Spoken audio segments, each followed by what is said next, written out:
ओम तत्सत। ओम श्री परमात्मने नमः।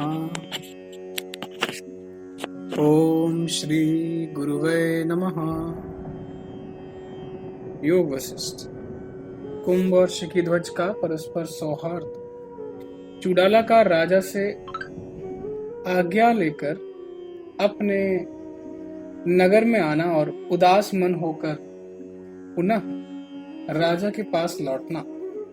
राजा के द्वारा उदासी का कारण पूछने पर चुड़ाला द्वारा दुर्वासा के शाप का कथन और चुड़ाला का दिन में कुंभ रूप से और रात में स्त्री रूप से राजा शिखीध्वज के साथ विचरण। श्री वशिष्ठ जी कहते हैं, रघुनंदन, वे दोनों कुंभ और शिखीध्वज तत्वज्ञानी तो थे ही, अतः वे परस्पर इस प्रकार की अध्यात्म विषय की विचित्र कथाएं कहते हुए 3 मुहूर्त 6 घड़ी तक उस वन में बैठे रहे। तत्पश्चात वे वहां से उठकर किसी दूसरे शिखर पर जाकर वहां के सरोवर पर तथा आनंददायक वन में विचरण करने लगे।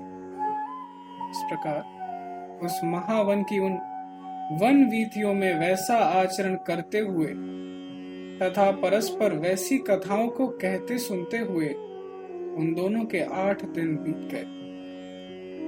तब कुंभ ने राजा से कहा, राजन, आओ अब हम लोग इस पर्वत पर किसी दूसरे वन में चलें।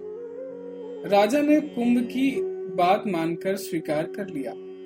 फिर तो वे दोनों वहां से चल पड़े और अनेक तरह के वनों, जंगलों, जलाशयों के तटों, सरोवरों, कुंजों, भीषण शिखरों, नदी प्रदेशों, ग्रामों, नगरों, उपवनों, पर्वतीय गोष्ठों, कुंजों, तीर्थ स्थानों और आश्रमों में घूमते रहे।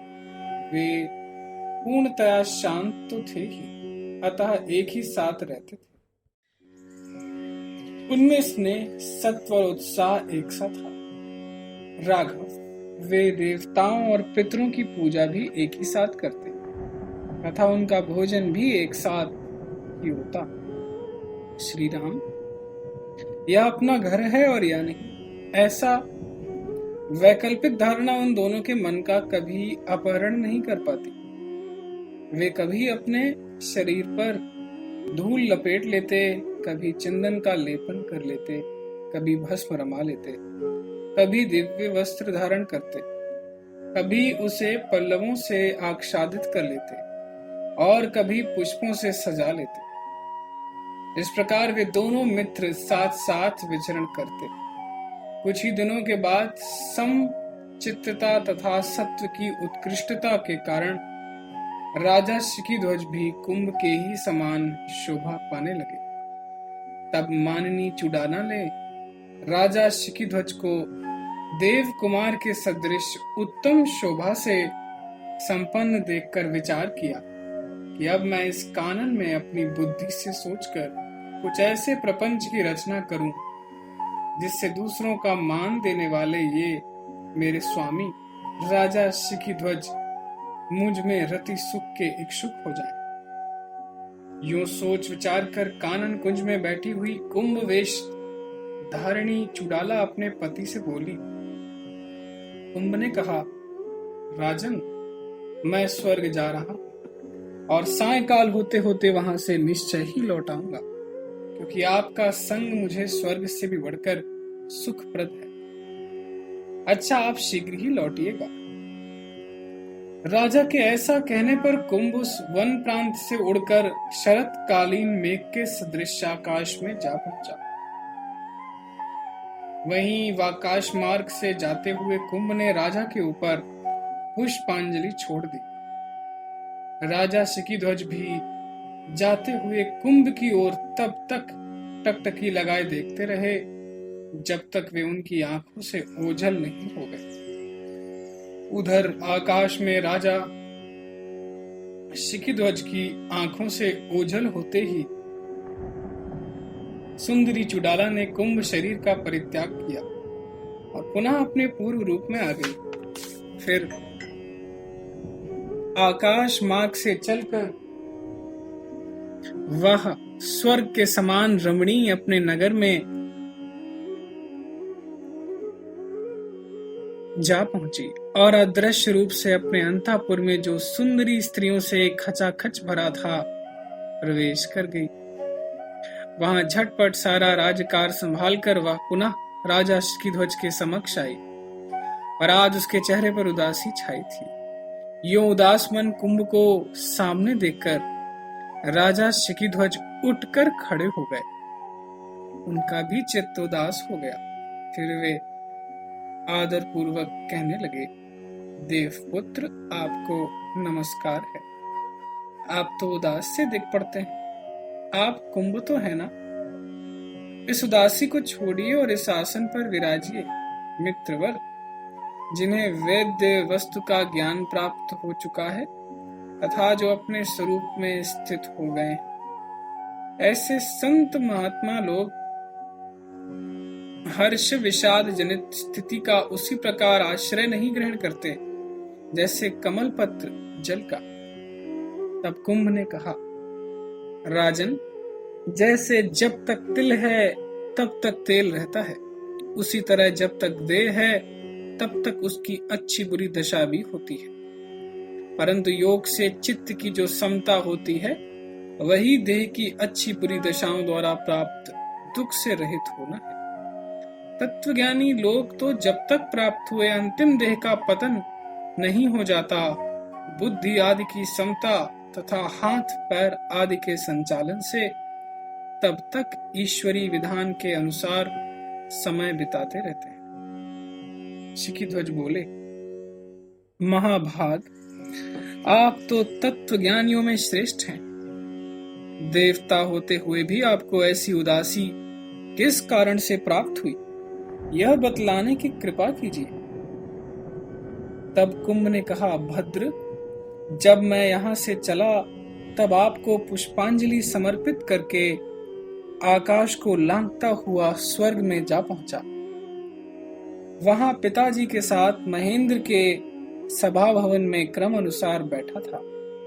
जब सभा विसर्जन का समय आया और पिताजी ने मुझे जाने की आज्ञा दी, तब मैं उठकर यहाँ आने के लिए स्वर्ग से चल पड़ा तथा नभो मंडल में आ पहुंचा।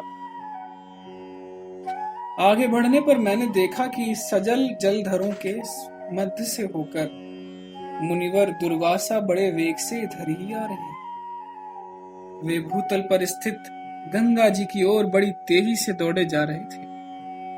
तब मैंने भी आकाश मार्ग से ही आगे जाकर उन मुनि श्रेष्ठ को अभिवादन किया और कहा, मुने, नीले मेघ के सदृश वस्त्र धारण करने के कारण आप अभिसारिका नारी की तरह लग रहे हैं। दूसरों का मान देने वाले महाराज, यह सुनकर दुर्वासा जी मुझे शाप देते हुए बोले, जाओ, इस दुर्वचन के कारण आज से तुम प्रत्येक रात्रि में स्तन और केश आदि स्त्री चिन्हों से युक्त होकर हाव भाव आदि विलासों वाली कमनियां रमणी के रूप में बदल जाया करोगे।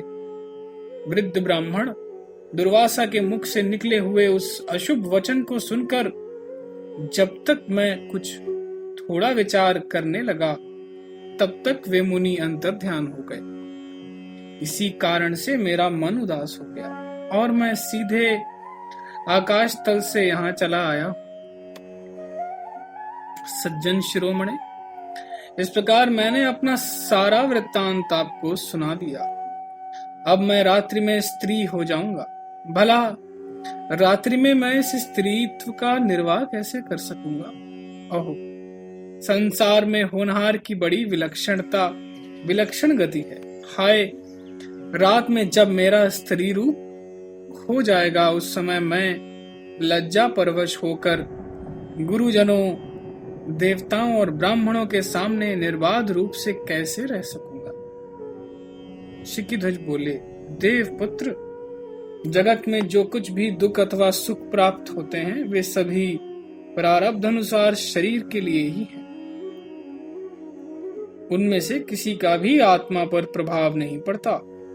मुने, आप तो शास्त्र को भूषण की तरह धारण करने वाले हैं, इसलिए किसी भी कार्य फल के विषय में विचार करना आपके लिए उचित नहीं। फिर यदि आप जैसे विवेकी पुरुष भी यूं विचार करने लगेंगे तो अन्य अविवेकी जनों के खेद नाश का क्या उपाय होगा? मैं तो ऐसा समझता हूं कि खेद का विषय उपस्थित होने पर कुछ खेदोचित वचन कहना चाहिए। इसी अभिप्राय से आपने ऐसा कहा। श्री वशिष्ठ जी कहते हैं, राघव, तदनंतर जब चंद्रोदय का समय आया तब उन दोनों मित्रों ने उठकर संध्या वंदन किया और फिर जब कर्म समाप्त करके वे लताओं के एक समूह में जा बैठे।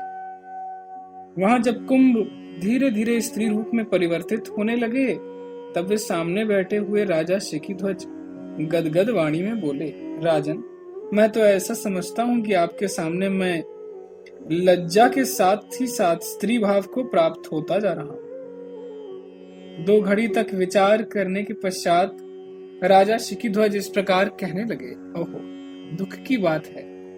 ये कुंभ मुनि जो महान सत्व संपन्न थे वे ही आप सुंदरी स्त्री बन गए। साधु शिरोमणे, आप तो तत्वज्ञानी हैं, दैव की गति भी आपसे छिपी नहीं। अतः इस अवश्यम भावी घटना के विषय में विचार मत कीजिए।